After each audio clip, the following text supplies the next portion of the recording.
Black and white লাভ লেখিকা আসিফা খান পর্ব 42। ফারহাদ, আয়ান, রিজওয়ান ও রাশেদ মিলে ফুটবল খেলছে। আসিল একটা করে ফুচকা মুখে পড়ছে আর ভ্রুকুচকে ফারহাদকে দেখছে। লোকটাকে সবসময় একটা গম্ভীর লুকে দেখছে, না হলে হিংস্র চরিত্রে।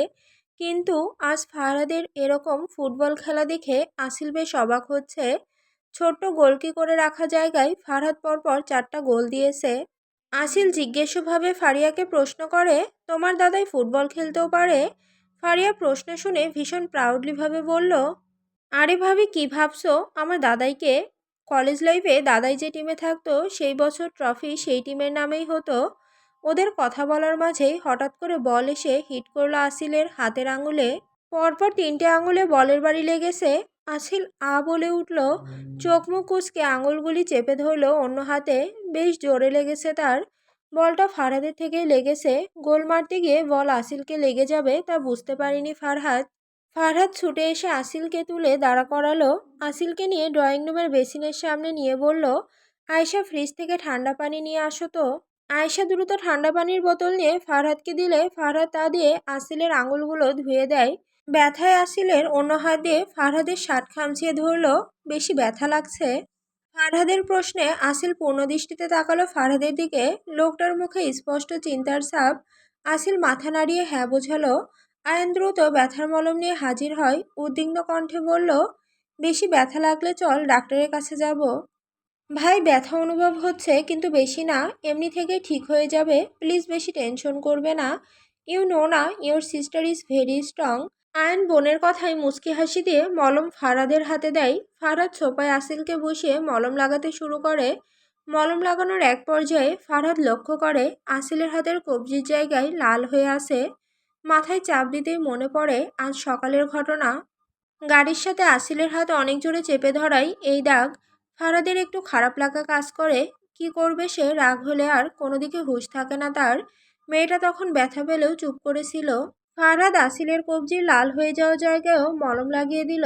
তা দেখে আসিল তাচ্ছিল্য হেসে টিস করে বলল, নিজে আঘাত দিয়ে আবার নিজেই সেই জায়গায় মলম লাগানো, এটা কি আপনার স্বভাবের মধ্যে পড়ে? নাকি এই আচরণটা শুধুই আমার জন্য? ফারহাদ চোখ তুলে আসিলের দিকে তাকালো। তার দিকে তাকিয়ে আছে মেয়েটা। ফারহাদ উঠে দাঁড়ালো। বেসিন থেকে হাত ধুয়ে এসে টিস্যু দিয়ে হাত মুছতে মুছতে ভাবলেশীনভাবে বলল, আমি কেমন সেটা আমায় এক্সপ্লেন করতে হবে বলে আমার মনে হয় না। এতদিনে নিশ্চয়ই একটু হলেও আমার স্বভাব সম্পর্কে তুমি অবগত। আফটার অল, আমরা বেড শেয়ার করেছি। কথাটা শোনা মাত্রই আসিল চোখ বন্ধ করে এক হাত দিয়ে নিজের মুখ চেপে ধরল। নিজের উপর রাগ হচ্ছে। কেন বেকার এই বেহায়া লোককে প্রশ্ন করতে গেল? বাপের জন্মে এরকম লুচ্চা মার্কা ছেলে দেখিনি। সন্ধ্যায় সবার ড্রয়িং রুমে সোফায় একত্রিত হলো। বিভিন্ন ধরনের নাস্তার সাথে আয়ান আর আয়েশার বিয়ের কথা আরম্ভ হলো। আয়েশা তো উঠে যেতে চাইছে, কিন্তু আসিল আর ফারিয়া দুই দিক থেকে দুটো হাত ধরে রেখেছে, উঠতে দিচ্ছে না তাকে। আর মাঝে মধ্যে আয়েশাকে লজ্জায় ফেলতে ভুলছে না দুজনে। ভাই সাহেব, আমি একটা কথা বলতে চাচ্ছি, যদি কিছু মনে না করেন তো। নানুর কথা শেষ হওয়ার আগেই মিস্টার সৈয়দ খুবই ভালোবাসাপূর্ণভাবে বলল, না না, কি যে বলেন না আপনি। অবশ্যই আপনি আপনার কথা নির্দ্বিধায় রাখতে পারেন। আসলে ফারিয়া আর রেজওয়ানের বিয়ের ডেটও এখনও ঠিক হয়নি। আমি চাইছিলাম যদি ফারিয়া, রেজওয়ান আর আয়েশা আয়নের বিয়ে একই দিনে একই সাথে হয়, তাতে কি আপনার কোনো অসুবিধা আছে? থাকলে অবশ্যই বলতে পারেন। মিসেস সৈয়দ নানুর কথায় সম্মতি জানিয়ে বলল, আমাদের কোনো অসুবিধা নেই। আর বিয়ে তো আমাদের নয়, যাদের বিয়ে তাদের কোনো অসুবিধা না থাকে আমাদেরও নেই। তাই তো আয়েশার আব্বু? হ্যাঁ, একদম ঠিক। তো তোমাদের কোনো অসুবিধা আছে? মিস্টার সৈয়দ আয়ান, আয়েশার, ফারিয়া, রেজওয়ানের দিকে তাকিয়ে প্রশ্ন করতেই চারজনেই লজ্জা পড়ে গেল। এতক্ষণ আয়েশাকে লজ্জা দেওয়া ফারিয়া এখন নিজেই লজ্জায় আড়ষ্ট হয়ে মাথা নিচু করে বসে আছে। রেজওয়ান এদিক সেদিক তাকাচ্ছে। একটা বিব্রতকর পরিবেশে আটকা পড়েছে সে। আয়ান আমতা আমতা করে বলল, না, আমার কোনো প্রবলেম নেই। রেজওয়ান, একই দিনে বিয়ে নিয়ে তোর আছে কোনো অসুবিধা? ফারহাদ প্রশ্ন ছুড়ে দিতেই রেজওয়ান সোজা হয়ে বসলো। হাসার চেষ্টা করে বলল, ফারিয়ার সাথে আমার বিয়ে হলেই চলবে, দিন নিয়ে আমার কোনো আপত্তি নেই। ফারিয়া ঠোঁট কামড়ে চোখ বন্ধ করে রেজওয়ানের গুষ্টি উদ্ধার করছে। ছি, কি নির্লজ্জ ছেলে। রেজওয়ানের কথায় সবাই মুচকি মুচকি হাসতে লাগলো। রাশেদ রেজওয়ানকে উদ্দেশ্য করে বলল, দিন নিয়ে যখন আপত্তি নেই, তাহলে আজকেই দিয়ে দিই তোমাদের বিয়ে, কি বলো? চোখ টিপ মেরে রেজওয়ানের লজ্জায় মাথা কাটা যাচ্ছে। এক্সাইটেড হয়ে কি যে বলে ফেললো এখন সে বুঝতে পারছে। পকেট থেকে ফোন বের করে কল না আসা সত্ত্বেও হ্যালো হ্যালো করতে করতে উঠে পড়ল। না, এই লজ্জা আর নেওয়া যাচ্ছে না। আসিল আর আয়েশার পরীক্ষার এক সপ্তাহ পর ফারিয়া, রেজওয়ান, আয়ান আয়েশাদের বিয়ে অনুষ্ঠিত হবে বলে ঠিক করা হলো। মিস্টার আর মিসেস সৈয়দ সাথে বড় বড় মামা মামি আর ছোট মামা মামি রুমি আর রাশেদের কাছ থেকে বিদায় নিয়ে আসিলরা চলে গেল। আয়েশার পরিবার তাদের ডিনার করে যাওয়ার জন্য অনেক রিকোয়েস্ট করলেও ফারহাদ খুব সুন্দর করে তাদের না করে দেয়। আসিল আর আয়ান একে অপরকে জড়িয়ে ধরে। আয়ান বোনের কপালে ভালোবাসার পরশ দিয়ে বোনকে বিদায় জানায়। হাইওয়ে দিয়ে দ্রুতগতিতে এগিয়ে যাচ্ছে ফারহাদের গাড়ি। গাড়ির ভেতরে নীরবতা বিরাজমান। আসিল আর ফারহাদ কেউই কোনো কথা বলছে না। জানালার বাইরের দিকে তাকিয়ে মনোরম পরিবেশের আমেজ নিচ্ছে আসিল। আর ফারহাদ তার এঞ্জেলকে ছুতে পারছে না ফলে চোখের তৃষ্ণা মেটাচ্ছে। গাড়ি থামান ফারহাদ। হঠাৎ আসিলের এরকম কথায় জোর আওয়াজে গাড়ি ব্রেক করলো ফারহাদ। কি হয়েছে? গাড়ি পেছনে নিন প্লিজ। ফারহাদ বিনা বাক্যে গাড়ি পেছনে নিলে দেখতে পেল একজন তারই বয়সের ছেলে গাড়ির সামনে দাঁড়িয়ে আছে। চোখে মুখে চিন্তা আর আতঙ্কের ছাপ স্পষ্ট। হাত দিয়ে বারবার লিফট নেওয়ার ইশারা করছে। আসিল গাড়ি থেকে নামতে যাবে, ফারহাদ তার হাত ধরে নিল। এটা আমাদের জন্য সেফ না। ফারহাদ প্লিজ দেখুন লোকটাকে, তিনি নিশ্চয়ই কোনো বিপদের মধ্যে পড়েছেন। আমরা এইভাবে তাকে ছেড়ে যেতে পারি না। তার উপরে এই নির্জন হাইওয়েতে তাকে কে হেল্প করতে আসবে যদি আমরা না করি? এরই মধ্যে ছেলেটা এগিয়ে এলো তাদের গাড়ির দিকে। ভয়জড়িত কণ্ঠে লোকটা বলল, প্লিজ আমায় হেল্প করুন। গাড়ির ভেতরে আমার প্রেগনেন্ট ওয়াইফ আছে, তার লেবার পেইন উঠেছে, হসপিটালে নিয়ে যাচ্ছিলাম, কিন্তু মাঝখানে আমার গাড়িটা খারাপ হয়ে গেল। প্রায় আধ ঘন্টা ধরে আমি লিফট যাওয়ার চেষ্টা করছি, কিন্তু কেউ লিফট দিতে রাজি হচ্ছে না। আপনারা প্লিজ আমায় হেল্প করুন, না হলে আমার ওয়াইফের কিছু হয়ে যাবে প্লিজ। কথাটি বলতে বলতে ছেলেটা প্রায় কেঁদেই দিল। ফারহাদ কিছুক্ষণ ছেলেটার দিকে তাকিয়ে গাড়ি থেকে নেমে পড়ল। তার পেছন পেছন আসিল দ্রুত লোকটির গাড়ির পেছনের দরজা খুলতেই দেখতে পেল একটা প্রেগনেন্ট মেয়ে সিটে বসে কাতরাচ্ছে, মাঝে মধ্যে গর্জন দিয়ে চিল্লিয়ে উঠছে। আসিল দ্রুত ফারহাদের কাছে এসে বলে, Farhad, you need to help them. আরও কিছুক্ষণ অপেক্ষা করলে মেয়েটার কিছু হয়ে যেতে পারে। আমাদের যত দ্রুত সম্ভব তাকে হসপিটালাইজড করতে হবে। আসিলের কথায় ফারহাদ আর সময় অপচয় করলো না। ছেলেটা আর ফারহাদ মিলে মেয়েটাকে তাদের গাড়ির ব্যাক সিটে বসালো আর আসিল মেয়েটার সাথে বসলো। ফারহাদ আর ছেলেটার সামনে। মেয়েটা এবার ব্যথা সহ্য করতে না পেরে সেন্সলেস হয়ে যাচ্ছিল। তা দেখে আসিল দ্রুত মেয়েটার গালে আস্তে আস্তে আঘাত করতে করতে বিচলিত হয়ে বলল, চোখ বন্ধ করবেন না, চোখ খোলা রাখুন, টেক এ ব্রিথ, জোরে জোরে শ্বাস নাও। তুমি সেন্সলেস হয়ে গেলে তোমার বাচ্চার জন্য সেটা ভালো হবে না। নিজের বাচ্চার কথা চিন্তা করো। তুমি একটা মা, তোমার থেকে শক্তিশালী এই পৃথিবীতে আর কেউ নেই। ফারহাদ, পানির বোতল দিন। ফারহাদ পানির বোতল এগিয়ে দিলে বোতল থেকে অল্প পানি মেয়েটার মুখে ছিটিয়ে মারতেই দ্রুত মেয়েটি চোখ খুলে। চোখ খুলতেই জোরে চিল্লিয়ে কেঁদে ওঠে। তার কাছে এই ব্যথার সহ্য করার মতো নয়। এদিকে মেয়েটার এই অবস্থা দেখে ছেলেটা ডুকরে কেঁদে উঠল। হয়তো অনেক বেশি ভালোবাসে তার প্রিয়তমা স্ত্রীকে।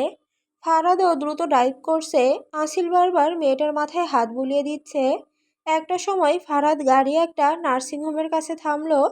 ফারহাদ দ্রুত গাড়ি থেকে নেমে চিৎকার করে নার্স ডাক্তারদের ডাকতে লাগলো। ফারহাদের চিৎকার শুনে নার্সিংহোম থেকে কিছু ওয়ার্ড বয় এবং নার্সরা বেরিয়ে তাদের হেল্প করে মেয়েটাকে দ্রুত ওটিতে শিফট করা হয়। ছেলেটা কোমরে হাত দিয়ে এদিক সেদিক করছে, নিজেকে শান্ত রাখার চেষ্টা করছে। স্ত্রীর জন্য চিন্তায় মাথা ফেটে যাচ্ছে।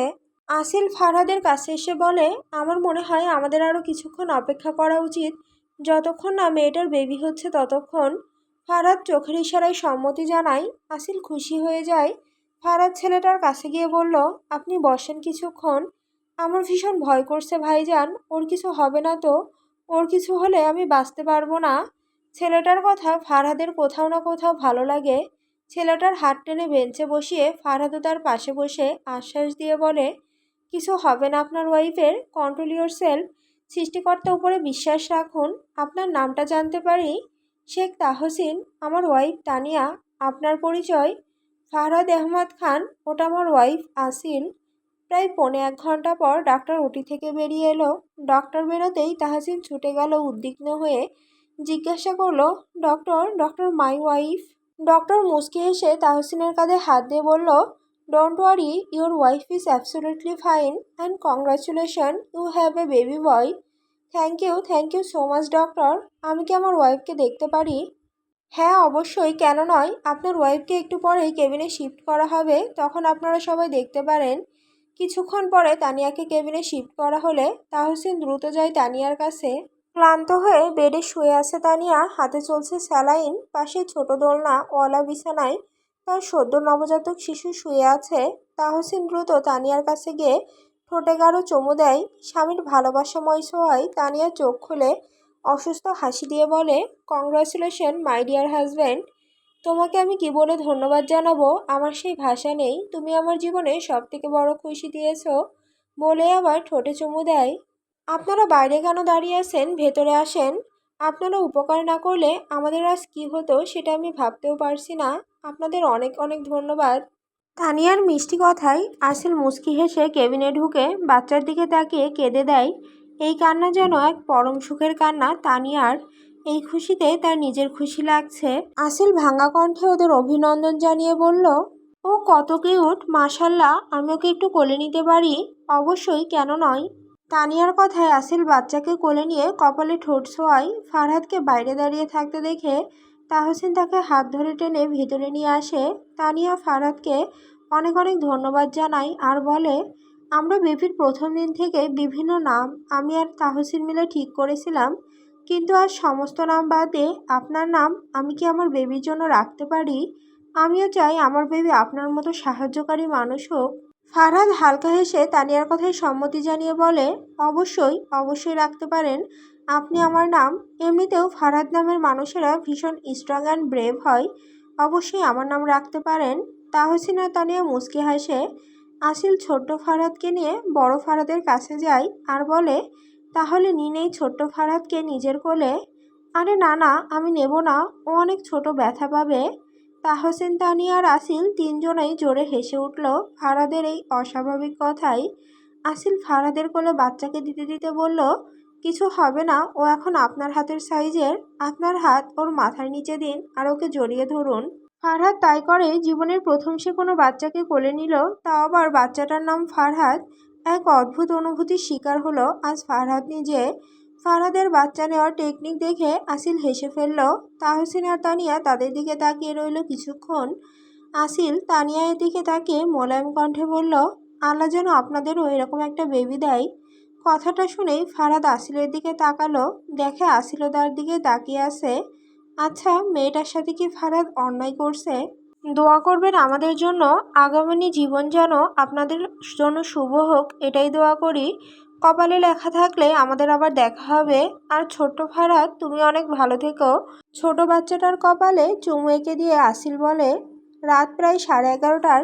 ফ্রেশ হয়ে ড্রেসিং টেবিলের সামনে বসে চুল বাঁধছে আসিল আর মুচকি মুচকি হাসছে। ফারহাদের বাচ্চা নেওয়ার স্টাইলটা আসিলের যতবার মনে পড়ছে ততবার হাসছে। ফারহাদ ওয়াশরুম থেকে বেরিয়ে আসিলের দিকে তাকিয়ে দেখে মেয়েটা একা একা হাসছে। ভ্রু কুঁচকে প্রশ্ন করে, হাসছো কেন? আসিল হাসি আটকানোর চেষ্টা করে বলল, আপনার বাচ্চা কোলে নেওয়ার পদ্ধতি জাস্ট অসাধারণ ছিল। বলেই ফিক করে হেসে দিল। ফারহাদ কাঁধ উঁচিয়ে বলল, তো এতে হাসার কি আছে? তুমি আমার কোলে দিলে তো আমি নিয়ে নিলাম, এটার মধ্যে ফানি কি? হ্যাঁ, ওটা কোনো গান ছিল না, তাই হয়তো অসুবিধা হচ্ছিল ধরতে। আমি কোনোদিনও বাচ্চা কোলে নেইনি, এটা আমার ফার্স্ট টাইম ছিল। আর এমনিতেও ও কত ছোট ছিল, সাথে সফটও। ওর নামও ফারহাদ। আসিল শান্ত আর মসৃণ কণ্ঠে বলল কথাটি। ফারহাদ বড় জানালার বাইরের দিকে তাকিয়ে বলল, হ্যাঁ, ও ফারহাদ। তাও আমার মতো নয়, নিষ্পাপ ও সমস্ত পাপ থেকে মুক্ত। কিন্তু ও ফারহাদ। একটা আলাদা অনুভূতি হচ্ছিল যখন আমি ওকে কোলে নিয়েছিলাম, যা বলে বোঝানো সম্ভব নয়। ও কত মাসুম কিউট ছিল, তাই না? হ্যাঁ, আমার মতো ছিল না। আজ আপনি অনেক ভালো কাজ করেছেন ওদের হেল্প করে। আমার নিজের সম্বন্ধে ভালো কথা শুনতে ভালো লাগে না। আমি খারাপই, ঠিক আছি। তুমি ওদের হেল্প করার জন্য জোর দিলে, তাই হেল্প করেছি। ফারহাদের কথায় আসিল গোপনে দীর্ঘশ্বাস ছাড়ল, দৃষ্টি সীমাবদ্ধ করল আবার আয়নার দিকে। হঠাৎ করে আসিল ফারহাদের দিকে একটা প্রশ্ন ছুড়ে দিল, আপনার মনে আছে আমাদের প্রথম দেখা কোথায় হয়েছিল? ফারহাদ ভ্রু কুঁচকে ঘুরে তাকালো। হুট করে এরকম প্রশ্ন করার কারণ? মনে আছে কিনা বলুন। মনে না থাকার কারণ খুঁজে পাচ্ছি না, অবশ্যই মনে আছে। তা বলুন, কোথায় হয়েছিল? ছোট্ট শ্বাস ছেড়ে বলল, তোমাদের কলেজ থেকে কিছু দূরে একটা নির্জন নিস্তব্ধ গলিতে। সেদিন তোমার নবীনবরণ অনুষ্ঠান ছিল। তোমার কলেজে আমি ভিআইপি গেস্ট হিসেবে গিয়েছিলাম। সাদা জামা গায়ে জড়ানো একটা অ্যাঞ্জেলকে দেখেছিলাম সেদিন। ভয়ে আমার বুকের শার্ট খামচিয়ে ধরেছিলে। ভয়ার্ত দৃষ্টিতে আমার দিকে তাকিয়েছিল অদ্ভুতভাবে, কিন্তু গুলির আওয়াজ পেতেই আমার বুকের উপর ঢলে পড়ল। সেদিন আপনাকে আমি প্রথম খুন করতে দেখেছিলাম। জানেন, প্রথমে আমি আপনার ওই খয়েরি চোখে আটকা পড়লেও আপনার হিংস্র রূপ দেখার পর আমি সবসময় একটাই দোয়া চেয়েছি, যেন আপনার সাথে আমার আর কোনোদিন দেখা না হয়। সেদিন আপনার মুখ আমি স্পষ্ট দেখতে না পেলেও আপনার কাটা ভ্রুর সাথে হিংস্র চোখ জোড়া আমার রাতের ঘুম হারাম করে দিয়েছিল। সবসময় একটা আতঙ্কের মধ্যে থাকতাম, কিন্তু হঠাৎ একদিন আপনার দেখা মিলল। আপনার হাত কেটে গিয়েছিল, তাই আপনার চামচা আমায় নিয়ে গিয়েছিল। আপনি আমার দিকে ফিরেও তাকাননি সেদিন, শুধু নিজের কেটে যাওয়া হাত বাড়িয়ে দিয়েছিলেন আমার দিকে। আমার অনেক কথা বলার পর আপনি শুধু গম্ভীর গলায় জিজ্ঞেস করেছিলেন, হোয়াট ইজ ইউর নেম? কিন্তু কেন জানি আমার মনে হচ্ছিল আমি আপনাকে আগে থেকেই চিনি। সেদিন আমি নিজের হাত নিজেই কেটেছিলাম। কেন? চোখ বড় বড় করে জিজ্ঞেস করলো। তোমাকে দেখার ইচ্ছা করছিল, কারণ খুঁজে পাচ্ছিলাম না, তাই ওই রাস্তা অবলম্বন করতে হলো। তানভীরকে আমি দেখিয়ে দিয়েছিলাম তোমায়, সবই প্ল্যান ছিল। আর আমাকে দেখার হঠাৎ ইচ্ছে জাগলো কেন আপনার? একটা কথা কি জানেন ফারহাদ, আমি তখনও আপনার অনুভূতি সম্পর্কে অজানা ছিলাম, আর এখনও অজানাই রয়ে গেলাম। ফারহাদ এবার 3/4 প্যান্টের পকেটে 2 হাত ঢুকিয়ে এগিয়ে এলো আসিলের দিকে। চোখে চোখ রেখে প্রশ্ন করলো, বিধাতার বিধানের উপর রাগ হয়? যাকে তুমি কখনোই দেখতে চাওনি তার সাথে এখন তোমাকে জীবন কাটাতে হচ্ছে, সেটা ভাবতে রাগ হয় নিশ্চয়ই। আসিল এগিয়ে আসলো ফারহাদের দিকে, গলা কেমন ধরে আসছে। না চাইতেও আসিল ফারহাদের গাল স্পর্শ করে আলতো হাতে চোখে চোখ রেখে বলল, রাগ হয় না, অভিমান হয়। হ্যাঁ, আপনাকে আমি কোনোদিন নিজের চোখের সামনে দেখতে চাইনি সেই হিংস্র ফারহাদকে, যে কিনা নির্মমভাবে মানুষকে হত্যা করে। কিন্তু আপনার সাথে বারবার দেখা হয়, আর ভাগ্যের পরিকল্পনায় আমি আপনাকে ভালোবেসে ফেলি। আর আপনার ভালো ব্যবহারে ভাবতাম আপনিও আমায় ভালোবাসেন। সত্যি আমি বোকা ছিলাম আর আছি। আপনার দেওয়া গোলাপ সাথে সেই চিরকুটগুলো আমায় ভাবতে বাধ্য করত। কিন্তু হঠাৎ একদিন আপনি নিজের হিংস্র রূপ আমার সামনে তুলে ধরেন। ব্যবহারে পরিবর্তন ঘটে আপনার। সেদিন দ্বিতীয়বারের মতো আপনি আমার সামনে একজনকে খুন করেন, আর সেদিনের পর থেকে আপনার বিহেভিয়ার আমার জন্য পাল্টে যায়। কেন তা জানি না, সেদিনের পর থেকে আমি একদম আলাদা ফারহাদকে দেখেছি, আর এখনও তাকেই দেখছি। আমি এখনও সেই গোলকধাঁধার মধ্যে আটকে রয়েছি। আমার অনেক প্রশ্ন। আমার প্রতি আপনার হঠাৎ চেঞ্জ হওয়া বিহেভিয়ারগুলো আমাকে কষ্ট দেয়। মাঝে মধ্যে আপনাকে আমার অনেক আপন লাগে, আর মাঝে মধ্যে একদম অচেনা এক ব্যক্তি। আপনি এরকম কেন? কিসের জন্য আমায় কষ্ট দিচ্ছেন? আপনার এই হিংস্র রূপের রহস্য কি? জানি উত্তর পাবো না, তবুও কোনোদিন বলার ইচ্ছে হলে বলতে পারেন। গড়িয়ে পড়া চোখের পানি মুছে নেয় আসিল। নির্বাক হয়ে চুপচাপ দাঁড়িয়ে আছে ফারহাদ। মধ্যরাত, মাঝখানে থাকা কোলবালিশ ফারহাদ ইচ্ছে করে সরিয়ে দিতেই আসিল ঘুরে ফারহাদকে জাপটে ধরে। কোলবালিশ ভেবে ঘুমের ঘোরে ফারহাদকে শক্ত করে জড়িয়ে ধরে ফারহাদের গলায় মুখ গুজে দেয়। মিনমিনে স্বরে বলে,